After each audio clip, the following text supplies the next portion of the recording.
So hey guys, আজকে আবারও একটা মিনি ব্লগ নিয়ে চলে এলাম। আর আজকের ব্লগটা শুরু করছি আমি সন্ধ্যা ওই 5:30-6টার থেকে।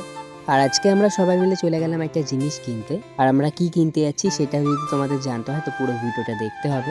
বাড়িতে বেশ কয়েকদিন ধরেই কথাবার্তা চলছিল যে জিনিসটা নেওয়ার, কিন্তু আমি নিজেও বুঝতে পারিনি এরকম হুট করে নেওয়া হয়ে যাবে। তো চলো আজকে বলেই দিই আমরা কি কিনতে এসেছি। আমরা কিনতে এসেছি আজ একটা স্কুটি।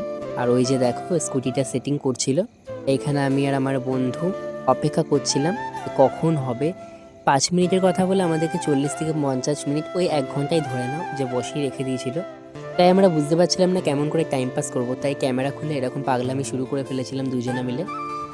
আর ওকে বলছিলাম তোর কত শীত লেগেছে দেখ, মুখ বেঁধে এসেছিস। এইদিকে আমি বলছিলাম আমি দেখ জ্যাকেট পরে এসেছি কিন্তু সেল লাগাইনি। এরকমই কথাবার্তা চলছিল, হাসাহাসি করছিলাম সবাই মিলে।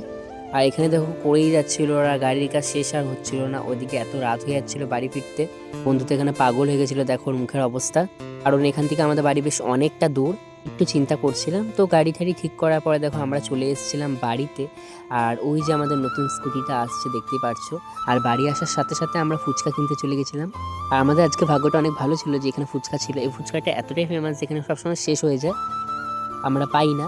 আর বাড়ি আসার পরে সবাই মিলে ফুচকা খেয়েছিলাম। আর ফুচকা খেতে খেতে আজকের আমার এই ব্লগটা শেষ করলাম। তো চলো দেখা হচ্ছে অন্য কোনো একটা ব্লগে, ততক্ষণের জন্য টাটা।